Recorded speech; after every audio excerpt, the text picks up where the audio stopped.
Coming to the contest of scripts, మీరు భూత్ horror films తీసినప్పుడు భూత్లో maximum ఎక్కువ మాంటేజ్ షాట్స్, లిఫ్ట్ షాట్స్ తోనే ఎక్కువ మేనేజ్ చేసే ఉన్నారు. ఈవెన్ దో రాత్రిలో కొన్ని సీన్స్ కూడా భూత్లో ఉంటాయి.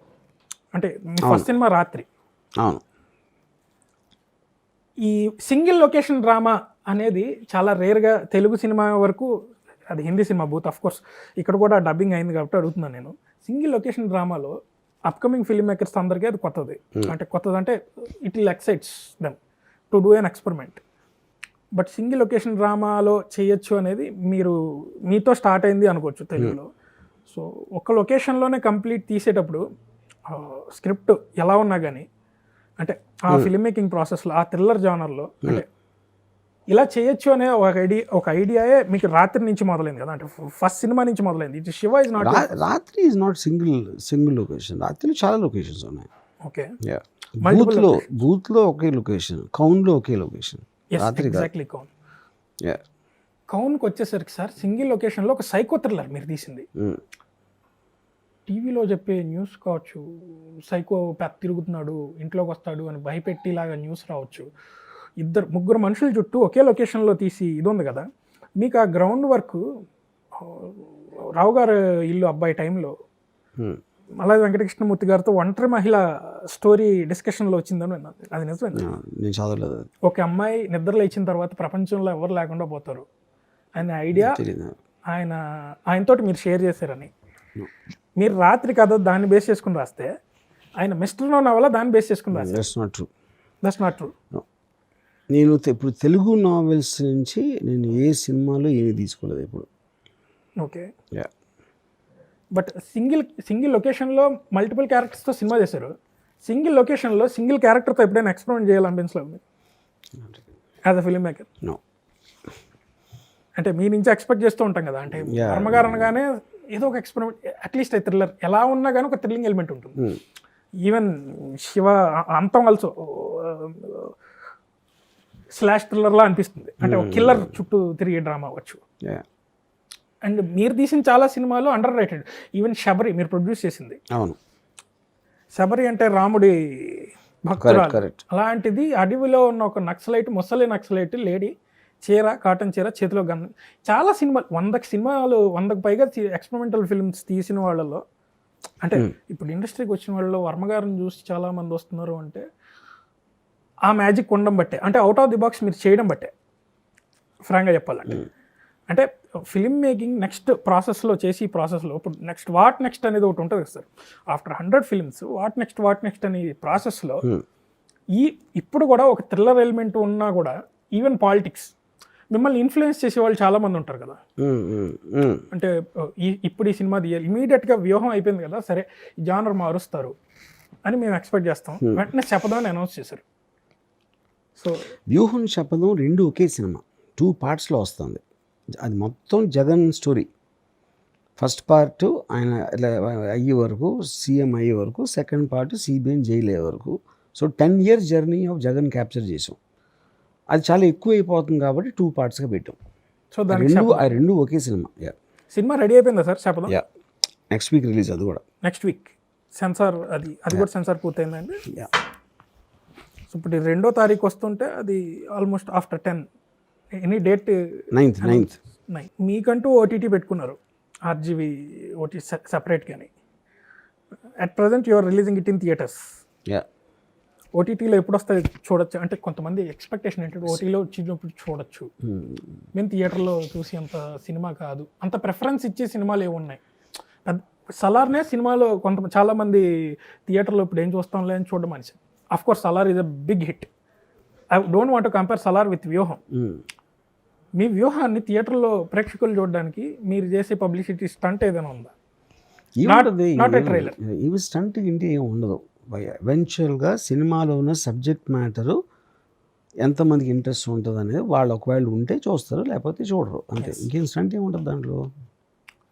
స్టంట్లతోటి ఏ సినిమా చూడరు ఎవరు.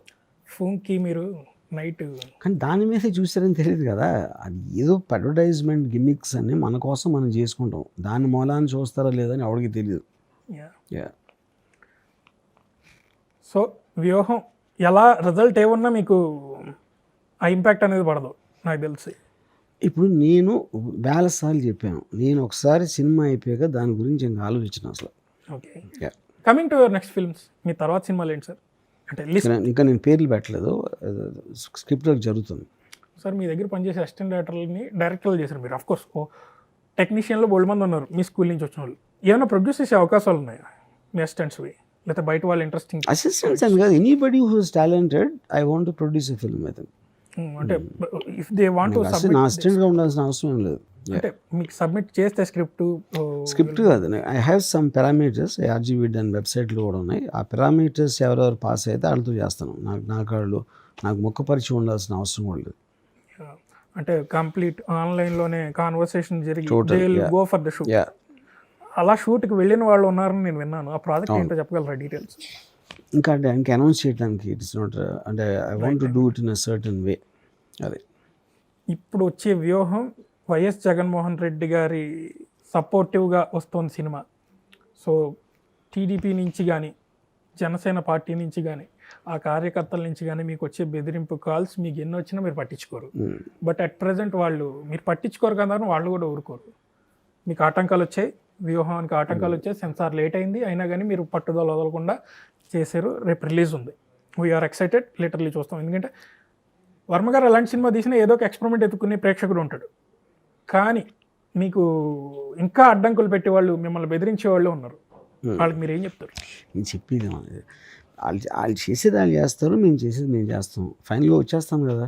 రేపు పొద్దున్న జగన్మోహన్ రెడ్డి గారు ఓడిపోయారంటే అప్పుడు రామ్ గోపాల్ వర్మ మీద కక్ష తీర్చుకునే ఛాన్స్ వాళ్ళకి ఇంకా ఎక్కువ. ఎవరి మీద ఏం చేయలేరండి, అన్ని మాటలు. డెమోక్రటిక్ కంట్రీలో అండర్ ద కాన్స్టిట్యూషనల్ రైట్స్ నా version of a real life incident and characters చేయడానికి నాకు ఒక రైట్ ఉంది. అది ఎక్సర్సైజ్ చేస్తున్నాం.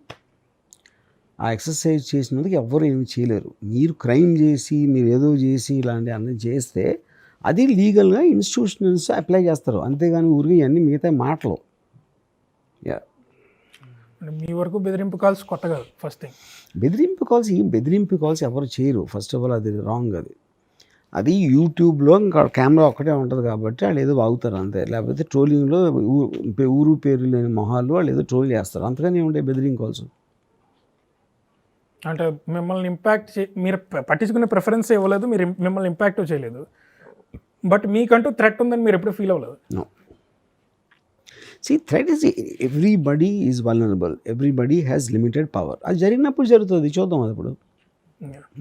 హారర్స్ తీశారు, యాక్షన్ ఫిలిమ్స్ తీశారు, సైకో థ్రిల్లర్స్ తీసింది గట్టిగా మాడితే 2 సినిమాలు తీశారు మీరు, అనుక్షణం అండ్ సైకో. సినిమా పేరు సైకో, అది బయటకి ఎప్పుడు వచ్చిందో తెలియదు. ఫస్ట్ థింగ్, ప్రజెంట్ ట్రెండ్ అని కాదు, మీరు psycho thriller, the best psycho thrillers తీస్తే చూడాలని మేము ఆశపడుతున్నాం. అఫ్ కోర్స్ డర్నా జరూర్ హైలో Boman Irani portion is the literally iconic and ironic portion. We're expecting a psycho. Varma గారు సైకో థ్రిల్లర్ మళ్ళీ ఎప్పుడు తీయబోతున్నారు? సైకోపాత్, ఎర్రగులాబీ లాంటి సినిమా. అంటే right no I'm not in that zone. అది ఎంత యూ హ్యావ్ నెరేటెడ్ అబౌట్ ఎర్రగులాబీలు, శ్రీదేవి సీన్, కరెక్ట్, ఆ ఇళయరాజా బ్యాక్గ్రౌండ్ మ్యూజిక్, ఎస్, ఒక వేణతోటి థ్రిల్లింగ్ మ్యూజిక్ ఇవ్వడం అనేది. థ్రిల్లర్ ఫ్లేవర్ని మీరు అంతా ఒడిసి పట్టుకునే మీరు ఇప్పుడు ఆ జోన్లో లేనంటే మరి మీరు స్పెషలిస్ట్ కదా. కాదు, ఆ జోన్ ఇప్పుడు అంటే ఇప్పుడు present now, but tomorrow I might get an idea. అంటే ఎర్రగులాబీలను రివర్స్ చేస్తే విలన్గా అమ్మాయి ఉండదు.